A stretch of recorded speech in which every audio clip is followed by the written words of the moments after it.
Thank you so much for tuning in. Make sure you are subscribed to the Substack DaftOnDraft.football, where you will get access to all of these charts on Google Drive for every quarterback in the class, access to insider information on the Discord channel, film rooms every single week, live chartings every single week, big boards, positional rankings, more and more. So make sure you are tuned in. Welcome to the NFL Draft.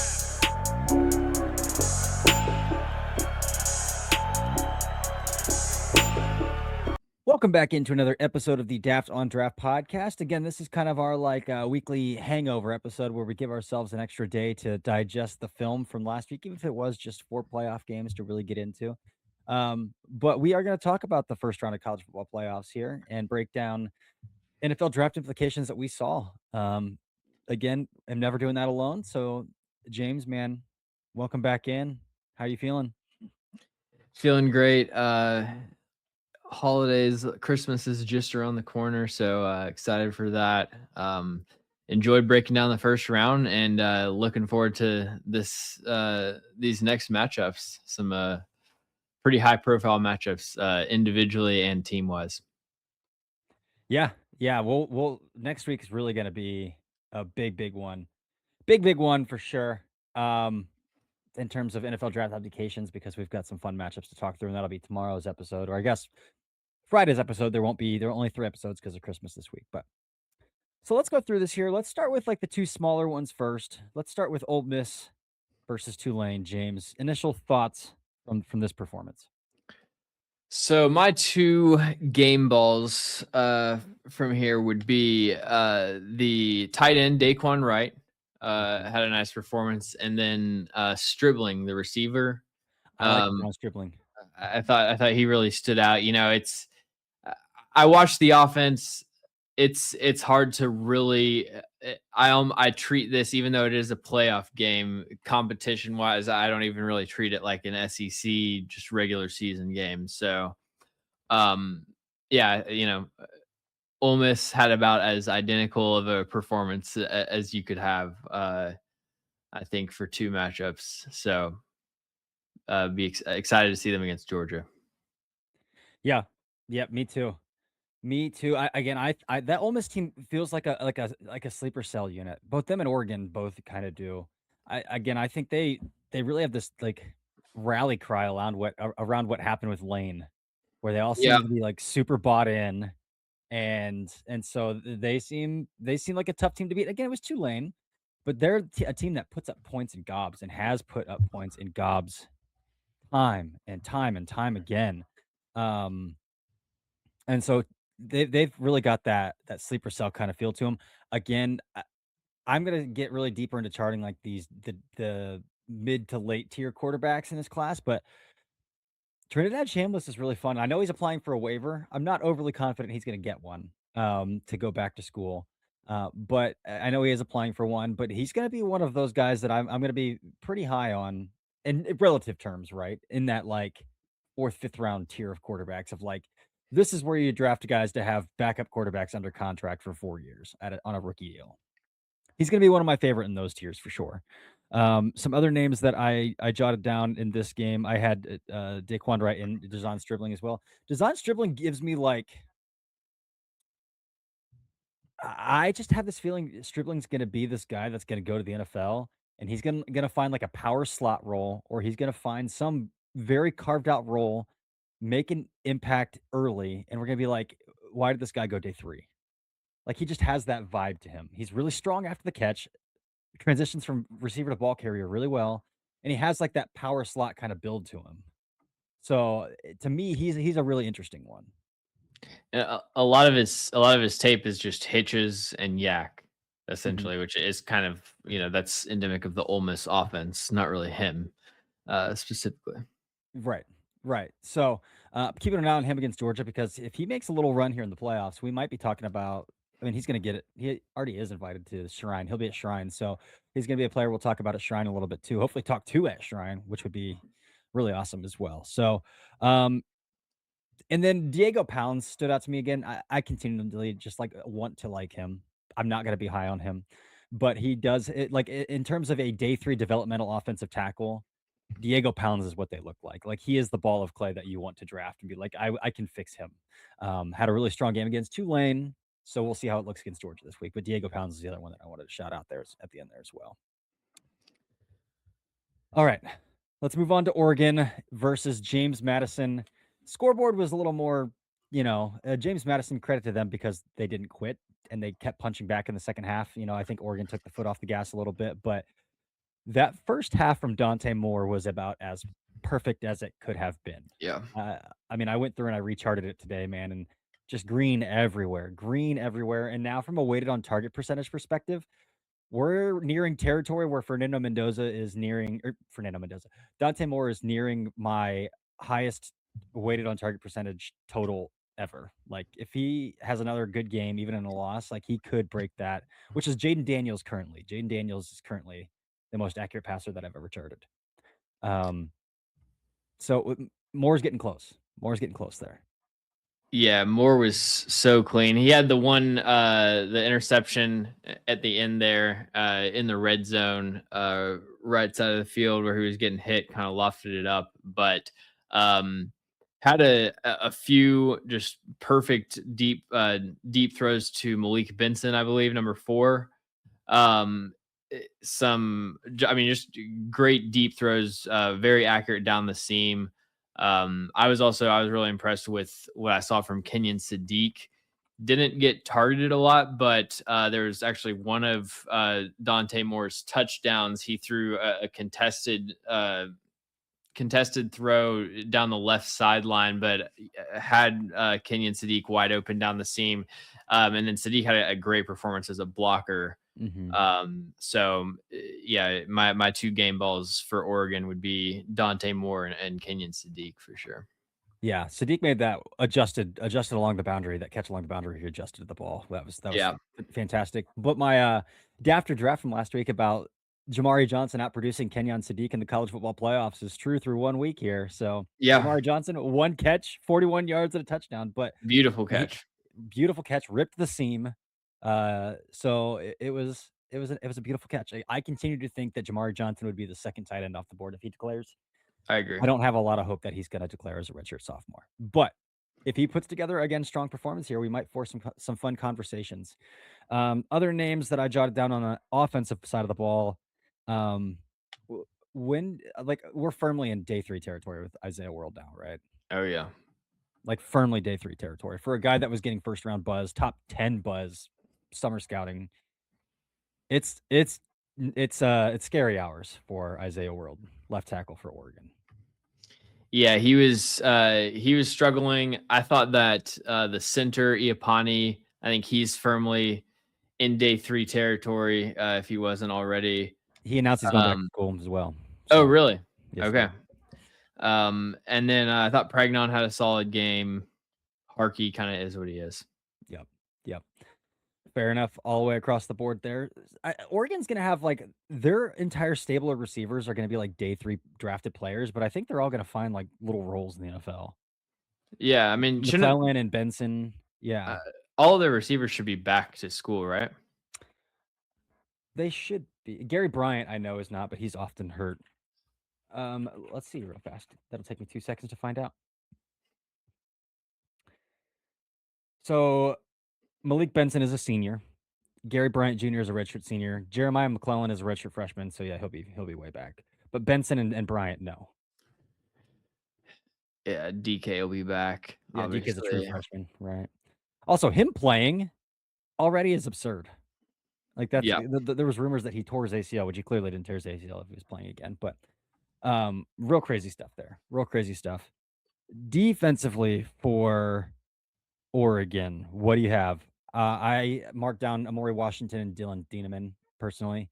I thought Amori Washington was more up and down in this one than the last 2 games before this, where I was like, the USC and Washington game are like off the charts dominant. The flashes were really fun in this one, but I thought it was a little up and down overall for him. Yeah, I haven't gotten through Oregon defense yet, but they'll be next up for me. Dylan Thieneman is stacking some games. Ever since the Penn State interception, it feels like the trajectory is just up and up and up and up and up. Where I start out the season like this guy doesn't look like the top safety transfer that people were talking about, but he's really playing some really, really good football. So Dylan Thieneman's the other one that I want to shout out there. Do All you think right. do you think he's the second safety off the board? I Third? think so. He was my safety 4, but I dropped that before they played Washington and before this game, obviously. And at this rate, like, if he keeps playing like this in the college football playoffs next week against Texas Tech, where they're going to throw the kitchen sink down the field, so he'll have some rangy opportunities as long as they don't. I mean, might be all downhill because they stick him in the box quite a bit, but hopefully he's got some turn and run opportunities as well. We're probably trending in that direction because Ramsey's declared and he's not playing in a bowl game. Um, Emmanuel McNeil Warren, I don't did he play today? They had their bowl game today. I'm not quite sure if he played or not, I haven't seen. um, but those 3 were in my big board, like 47, 49, and 50. So, like, they were all real close together. So it wouldn't shock me if I go back and watch the James Madison and evaluate that, which I probably won't use James Madison on his, like, as a resume tape for him, but I will definitely Texas Tech. So, um, yeah, I like Dylan Thieneman quite a bit. All right. Yeah. You got anything else?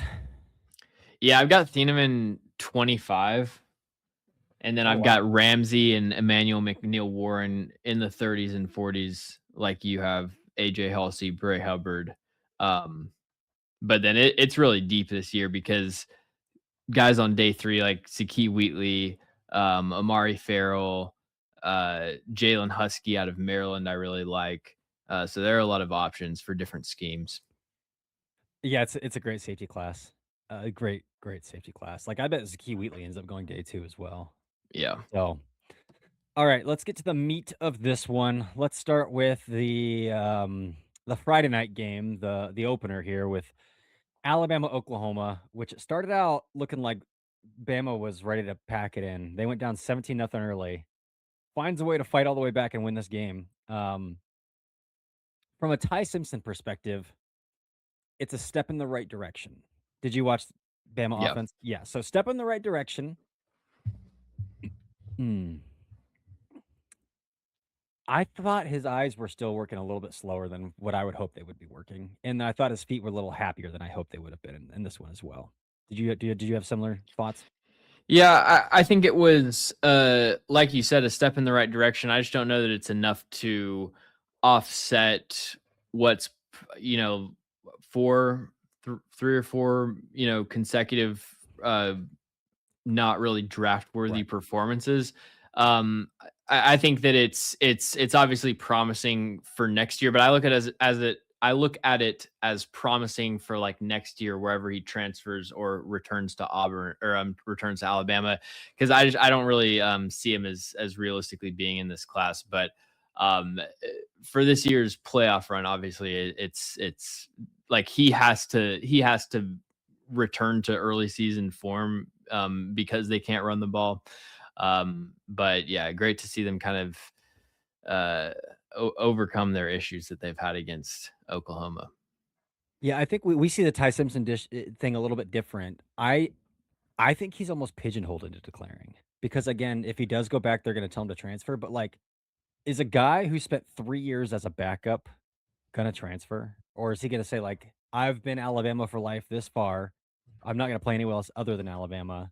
So, like, does he just say like, "I'm just gonna declare," instead of like Yeah, I understand that thought process if you're like a legend at a college or something and you don't want to transfer and you just want to have one alma mater. Um, I guess from Ty Simpson's perspective, I doubt that he sees the ceiling limitations that probably on himself that you or I see. And I Mhm. think he would probably be more easily influenced by somebody like, arguing that, hey, another year starting, you could really boost your draft stock and be a first round pick. Cause I mean, he's a 5-star recruit. I'm sure he's thought of himself as wanting to be a first round pick probably. So I just without like knowing him personally, I could just see that kind of decision path. But I see where you're coming from, where uh, it could be like, yeah, what else do I have left to prove? Yeah. I mean, he is from Tennessee. His dad's the head coach at UT Martin. And Tennessee, Joey Aguilar, I mean, the NCAA has been really stingy with waivers, so I doubt Aguilar is getting a waiver. So that could be a fit for him as well, going back and transferring back home if he does decide to go back. But a step in the right direction. We'll see. I think a playoff run would obviously change things for him as well. Could change things for Yeah. him as well. And the NFL could still be higher on him than we are speaking on this podcast as well. So there's a couple other things there. Um, It seems like, more so than last year, players are leaning towards declaring mhm, as opposed to coming back to school. Like, it seems like last year, a lot of guys kind of in the, on the fence ended up going back to school, and this year more of those guys are like the Anthony Hills and, yeah. Jacoby Lane, guys you like know, that. Yeah. the Notre Dame right tackle, Emil Wagner. Yeah. A lot of surprises Yeah, this year. for sure. For sure. And again, unless you play quarterback and you're gonna get paid $4 million for one season, there's yeah, the decision's not an easy one. Um, Alabama offense, otherwise, Caden Proctor's the name to bring up here as well. Dude was Um, like when I was a kid and I used to like wrestle with my dad, he would hook me like this around the neck, like, mhm, joking. That's kind of what Caden Proctor was doing to our Mason Thomas yep. every single play. Uh just kind of clotheslining him. Um I don't know, did he get called for any penalties? I mean, it He was one of didn't. those yeah, it was one of those games where I felt like there were 4 or 5 potential flags on Caden Proctor. So I went back and I recorded a video content of this game for my Substack called Cage Match, where I literally broke down every one-on-one between Caden Proctor and R. Mason Thomas. Caden Proctor was only charted with 1 pressure in this game. See, that's where there are like 3 or 4 plays running through my head right now that I feel like are pressures. Like, the first play of the game, he was stepping on Simpson's toes because he Yeah. didn't anchor in.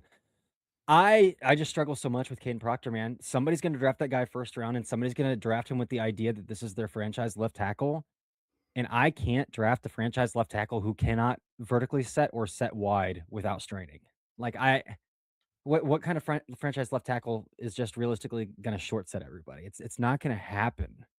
Um, and so, like, for what we're talking about with the value on Proctor, man, I can't get there. I can't get there. I mean, anytime that our Mason Thomas was aligned 7 or wider, he the Mar Proctor's outside shoulder was Charmin soft. He had no defense, like, no way to help his outside shoulder. So and we're talking about a 6'2", 238-pound edge rusher with 31-inch arms. We're not talking about Myles Garrett. We're not talking about these big time NFL pass rushers. We're talking about a guy who should be viewed as a DPR, a designated pass rusher, um, who was giving him fits. So I really struggle to see it with Proctor as high as we want to talk like that. It seems like Proctor is going to get drafted. I would agree with that. My other offensive takeaways looking ahead, I mean, I don't say this at all in that I'm, wishing on anybody to not have success, but I do appreciate that the Ryan Williams picture is going to be a lot clearer. Mhm. Um, like I'm gonna have to do less justification for why I don't have Ryan Williams like in the same tier as Jeremiah Smith. Everybody kind of understands um, He's not even in the same tier as what Cam it Coleman. exactly, Yeah. exactly. It's what I was saying last summer where I'm like the Mhm. tier. If we're saying that there's a tier with Jeremiah Smith, it's him and Cam Coleman. Mhm. Um, right once I get into the class, I'll know what the next tier is, but I doubt Ryan Williams is even in that one or the following one. At this point, I mean, he's Bama's wide receiver 4. Um, He's probably gonna gets transfer. yeah, he's gonna transfer. Yeah, Yeah, I was watching, some DB over the summer. Maybe it was Jermon McCoy. It might have been Jermon McCoy it over the was. summer. Yeah, And I was just like, "This guy's getting rerouted to the boundary. Every time somebody gets hands on him, his outside foot is on the white of the boundary. Like, he cannot play through contact. The hands are real iffy." So I'm right there with you. Alabama defensively, the second level guys played really well in this game, Jefferson and Love. Justin Jefferson. Yeah, Yeah. I thought both those guys had decent games, and then Yonze Pierre's 4th quarter was really strong. I just wish the rest of the game was as strong as his 4th quarter was. That one rep, the bend on that sack, um, I mean, that was pretty special stuff there. And there were some nice like he's kind of like who was the pass rusher last year from Bama, who like split time. He was a special teams guy. Off Quay ball. Robinson? Yeah, he kind of plays the Quay Robinson role where he'll go and play off ball. Mhm. Sometimes he had a really nice stack and shed rep as an off ball linebacker. To me, Yonze Pierre, he seems like a back to school guy, but Mhm. I think traits wise, I mean, he's got first round traits for Yeah. sure. Like, I was um, having this conversation with somebody that's like, "We've talked about this edge class so much," and it's like, if he were to come out, would this be the most well-rounded edge in the class? A guy yeah, who's probably not a redshirt sophomore that's probably not gonna come out? I wouldn't say well rounded. I think maybe like well rounded traits, the most well rounded athlete, size, bend, explosiveness, length. He's gotta get a lot better with his hands and find some way to win the outside track and and not just become Mhm. he's one of the few players that really suffers from a lack of volume of moves. Yeah. Um, but yeah, a year from now I could definitely see him being a top 15 pick. Good player. Good player. Anything else from Bama defensively you wanna shout out in this one? It was there was a bad Domani Jackson tackling Dude, rep. I can't. Do you think he gets drafted? He's gonna get drafted because he's a five-star who's played at USC and Alabama. But even since like, we've been on this in summer scouting, like, this is Yeah. a day 3 player. Yeah, I think yeah, that's all I had from Bama defense, but we can move on to the other side of the Yeah. ball. So, yeah, Oklahoma, I don't think it's ever been clear that John Mateer needs to go back to school. Like, it's been very clear for a very long time that John Mateer needs to go back to school. It was nice to see a little bit from Dion Burks a little Yep. bit in this game. So, again, Dion Burks, it feels like 3 years in a row, we're like, "This is a top 50 player in summer scouting," and then he kinda, like, dwindles off and as the season goes on. Um, but it was good to see from Dion Burks in this one. Um, what do you think about the right tackle, Derek Simmons? I haven't really paid attention to him. I thought he was injured for most of this year, correct? He's played quite a bit, yeah. Oh, okay. He Yeah, has I played haven't I haven't watched his tape very much. okay. I think he's a guard convert because he's a little shorter, and his stance is a little weird, but he's got nice feet. He's got nice feet and decently timed punch, so, um, I think he's definitely draftable. Um, but that's about it from Oklahoma's offense that's worth pointing out because they got a lot of young guys on that side of the ball, and they can't particularly run the ball very well, so trench play or running back conversations isn't worth a ton of time. But defensively for Oklahoma, it feels like Grayson Holton puts together sturdy performance after sturdy performance after sturdy performance. And I think Grayson Holton is one of those defensive tackles who are what they are. But what he is he's going to come in and he's not going to be a liability and he's going to give you something in a rotational basis. Yeah, my defensive standout for Oklahoma was Heineke, Owen Heineke, I believe. Mhm. Yeah, the Linebacker. linebacker. Saw that he was a Senior Bowl exception, so this is the first game I've watched of him. But Mm. he was around the ball a lot. He got pushed around one play early, but um, I'm sure he's a decent player at least if he's going to the Senior Bowl. So I'll continue to watch him. Yeah, he's another guy that tried to apply for a waiver that didn't go too hot because he played his first season, his freshman season, he played lacrosse at Ohio State and then played 3 years of football at Oklahoma. So he tried to get a 4th year of playing football, but he used up all of his eligibility because he played lacrosse his freshman season at Ohio Mm. State. Um, but yeah, that's all I've got for that game as well. Um, and then last but not least, here we got A&M and Miami, man, and boy, that was a football game. Yeah, I mean, despite it not being a high scoring game, I actually really enjoyed it. I thought it was pretty competitive. Should we start with Miami D line, Texas A&M O line? I feel like that's where most of the discourse has been. Yeah, and we're gonna fall on the end that's gonna get us probably ripped in the comment section a little bit, but the Ruben Bain sacks were high effort, and his motor kept playing through the whistle, and so that's great. Did you see a pure win on any of his 3 sacks?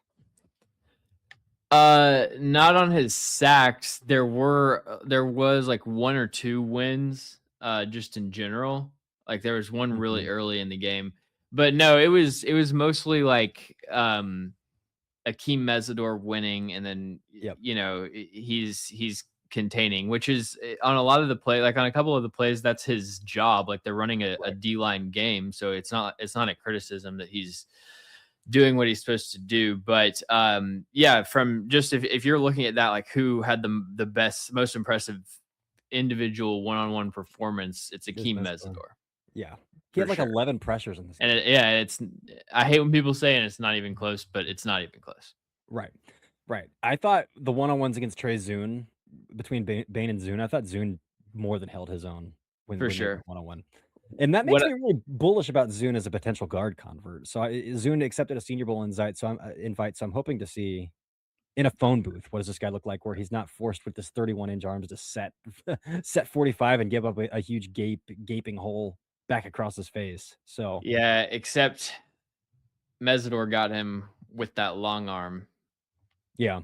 which is encouraging for Mesidor because he has one of the lowest power rates in this class. It's really the one thing that's holding me back from giving him like a top 50 grade is that he is let's see, he's got 18.1% of his wins with power.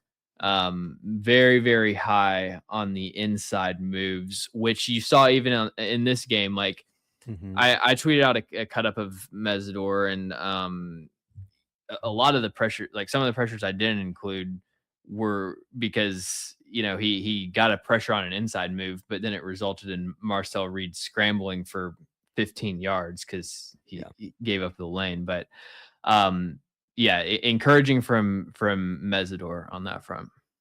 for sure. Keontae Scott would be the other Miami defensive player to shout out here as well. Nickel for Miami. Um, dude, he's a little fireball. He flies around the football. Yeah, So I like Keontae Scott a little bit there too. What do you think he his ceiling is as an NFL draft prospect? his what do I think is what. Ceiling. So I have him 53. So I think So fringe top 50. Wow. yeah, 45 to 60. He misses too many tackles. Ideally, like the Louisville game, I remember was really bad on that front, and then there were some missed tackles. But he's also the kind of player that, like you said, just flies around so much. Where I have a much more patience for some missed tackles for those kind of players. Mhm. If you're making that many plays behind the line of scrimmage and everything, you're allowed a few more extra missed tackles. Yeah. Have you spent any time on Zechariah Poyser yet? Yeah, so I didn't think he was going to declare, but when I was going back and watching Miami for Ahmad Moten, Mhm. I was keeping an eye on Poyser, and he can play. Like if he declares, I would give him a preliminary like mid third probably. Nice. I like him a lot. Yeah. So that's pretty squarely firmly in the McNeil, Warren, and Ramsey territory for you then. Those guys are like more second round grades, Okay, but yeah. cool.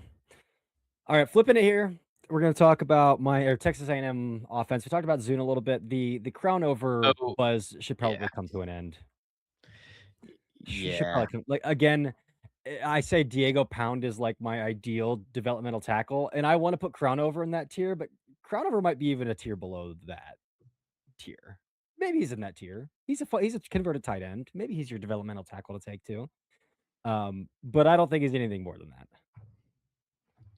Yeah, it looks the way it's supposed to look like 2 out of 10 times, Yeah, I feel like. yeah. He Mesidor got him on a hump move. Bain didn't get him, which we kind of predicted, but yeah, not No. the Jamari Johnson take. We'll roll with that one. Yep, we'll keep that one in there for sure. Producer, cut the other one out. And then we can't talk about Casey Concepcion because the wind was blowing so Right. fiercely. Like, there's nothing to talk about with the receivers in this game. Yeah, I won't even be too critical of Marcel Reed, who I think like the accuracy is his cost him a lot because you can see how much he was really having to strain to try to drive it through the wind. And same thing with With Carson Carson Beck. Beck, yeah. I was gonna start saving clips. I saw the first Carson Beck attempt. I saw the way it fluttered in the wind. I was like, yeah, I'm not even saving clips for this game. It doesn't even count. I'm giving him the day off. All right, and then we have to talk about as well because we had another dafter drafter bold take here that if Cassius Howell didn't have a strong game or a sack, he's in danger of falling out of the top 50. He did not have a sack. So, where do you stand on Cassius Howell's performance in this game? I don't think he had a lot of wins either that were, uh, redeeming. So yeah, I think that he would, in my opinion, he probably is in danger. But yeah, he'll probably fall out of my top 50. As far as what I think the league is, it's always seemed like the league has been a bit higher on him than me. So I'm not sure if I would predict that he's out of the top 50 necessarily. Right, right, and that's what makes this stuff so fun is it's all subjective. Like, I Yeah. don't care where a guy gets drafted, I'm gonna stick to where I kinda think. Um, the only other player that I would really think about talking about in this game would be Mark Fletcher, but he's already announced that he's gonna return to school no matter what happens this season anyway as well, so Mark Fletcher has, like, no juice whatsoever, but that's a guy that is like, "I want that guy in my committee because he can get me 4 yards if I need 4 yards." Like, that's my kinda running back. That's my dude. Mark Fletcher put Miami on his back in the second half of this game, fourth quarter of this game, and turned that game out, but You know why Mark Fletcher was able to turn it on in the fourth quarter? Because my guy Albert Regis was injured. He Ah, was he was shutting it down first 75% of the game. He would have been a helmet sticker for me this week. Um, interesting. so yeah, shout out to Albert Regis. I just wrote up Albert Regis last week, and I was like, "This guy's a day 3 player," and he probably is a day 3 player. Yeah, I think He's like your I have a standard, fourth round grade on him. yeah, rotational nose to I'm lower than that, but, interesting, interesting. Alright, well, we talked through those 4 games, James. You got anything else to add for the people here? That's all I got. Alright. Well, until next time, this has been another episode of the Daft on Draft podcast. See ya.